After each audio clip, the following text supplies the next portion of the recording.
ఫిరాయింపు ఎమ్మెల్యేల కేసులో కీలక పరిణామం చోటు చేసుకుంది. ఎమ్మెల్యేల అనర్హత పిటిషన్లపై justice BR Gavai, justice Vinod చంద్రన్తో కూడిన సుప్రీం ధర్మాసనం మరోసారి విచారణ చేపట్టింది. తాజాగా విచారణలో సుప్రీంకోర్టు కీలక వ్యాఖ్యలు చేసింది. నోటీసులు అందుకున్న వారు ఈ నెల 25లోగా ఎట్టి పరిస్థితుల్లో కౌంటర్ దాఖలు చేయాలని ఆదేశాలు జారీ చేసింది.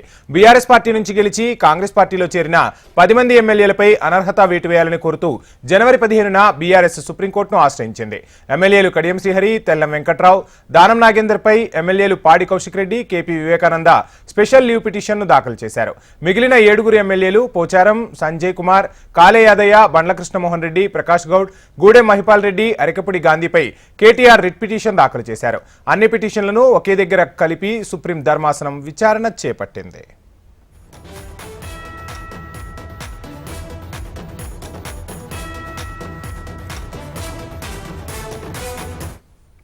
ఫిరాయింపు ఎమ్మెల్యేల కేసులో కీలక పరిణామం చోటు చేసుకుంది. ఎమ్మెల్యేల అనర్హత పిటిషన్లపై justice BR Gavai, justice Vinod చంద్రన్తో కూడిన సుప్రీం ధర్మాసనం మరోసారి విచారణ చేపట్టినట్టుగా తెలుస్తోంది. ఇదే అంశానికి సంబంధించిన ఫుల్ డీటెయిల్స్ మా ఢిల్లీ ప్రతినిధి రామకృష్ణ అందిస్తారు. రామకృష్ణ, ఇక ఎమ్మెల్యేల ఫిరాయింపు కేసులో కీలక మలుపు చోటు చేసుకుంటుంది. ఎమ్మెల్యేల అనర్హత పిటిషన్ పై జస్టిస్ గవాయి, జస్టిస్ వినోద్ చంద్రన్తో కూడా ధర్మాసనం తాజాగా విచారణ చేపట్టింది. మళ్ళీ అయితే ఈ విచారణలో సుప్రీంకోర్టు చాలా కీలకమైన వ్యాఖ్యలు తీసుకుంది. నోటీసులు అందుకున్న వాళ్ళంతా కూడా ఈ నెల 25లోగా ఎట్టి పరిస్థితుల్లో కౌంటర్ దాఖలు చేయాలని ధర్మాసనం ఆదేశించింది. మరి బీఆర్ఎస్ పార్టీ నుంచి గెలిచి కాంగ్రెస్ పార్టీలో చెందిన 10 మంది ఎమ్మెల్యేల పై అనర్హత వేటు వేయాలని కోరుతూ జనవరి 15న బీఆర్ఎస్ సుప్రీంకోర్టుని ఆశ్రయించింది. ఎమ్మెల్యేలు కడియం శ్రీహరి, తెల్లం వెంకట్రావు, దానం నాగేందర్పై ఎమ్మెల్యేలు పాడి కౌశిక్ రెడ్డి పిటిషన్ వేశారు. కేపీ వివేకానంద స్పెషల్ పిటిషన్ దాఖలు చేశారు. మిగిలిన 7 ఎమ్మెల్యేలపై పోచారం, అలాగే సంజయ్ కుమార్, కాలే యాదయ్య, బండ్ల కృష్ణమోహన్ రెడ్డి, ప్రకాష్ గౌడ్, గూడి మహిపాల్ రెడ్డి, అరికపూడి గాంధీపై కేటీఆర్ పిటిషన్ దాఖలు చేయడం జరిగింది. ఈ పిటిషన్లు అన్నింటినీ కలిపి కూడా ఒకే దగ్గర సుప్రీంకోర్టు ధర్మాసనం విచారణ చేపట్టింది. మరి 25లోగా ఎమ్మెల్యేలు తమ కౌంటర్ దాఖలు చేయాలి. చేసిన తర్వాత సుప్రీంకోర్టు ఏ నిర్ణయం తీసుకుంటుంది అనేది ఆసక్తికరంగా మారింది. ఎమ్మెల్యేల భౌతవ్యం ఆధారపడి ఉంది. వాళ్ళు ఏ రకంగా కౌంటర్ ఇస్తారు, ఏ రకంగా సుప్రీంకోర్టు తీర్పు వస్తుంది అనేది. సుప్రీంకోర్టు తీర్పు నేపథ్యంలోనే ఎమ్మెల్యేల భౌతవ్యం ఆధారపడి ఉంటుంది. మరైతే స్పీకర్ ఏం చేస్తారు స్పీకర్ విషయంలో?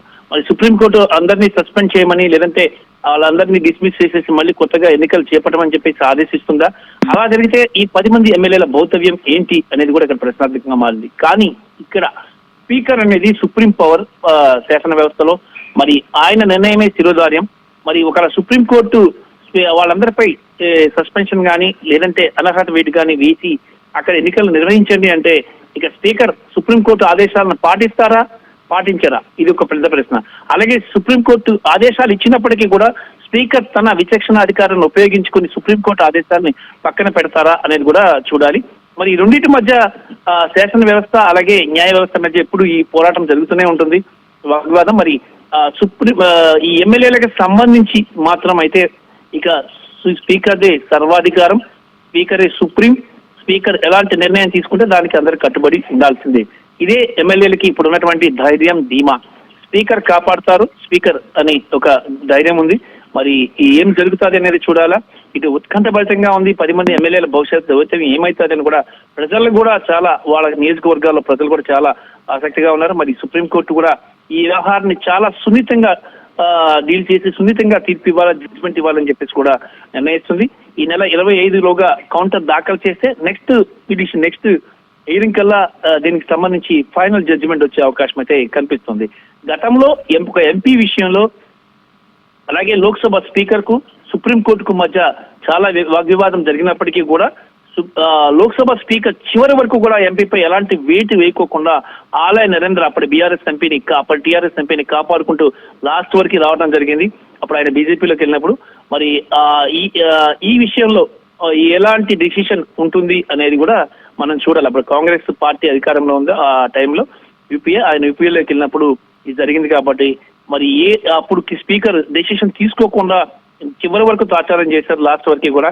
మరి ఆ రకంగా కూడా ఇప్పుడు శాసనసభ స్పీకర్ ఆ రకంగా, తెలంగాణ శాసనసభ స్పీకర్ గానీ ఆ రకంగా చేసినట్టుగైతే ఎమ్మెల్యేలపై ఎలాంటి వేటు ఉండే అవకాశం అయితే ఉండదు. Thank you Ramakrishna.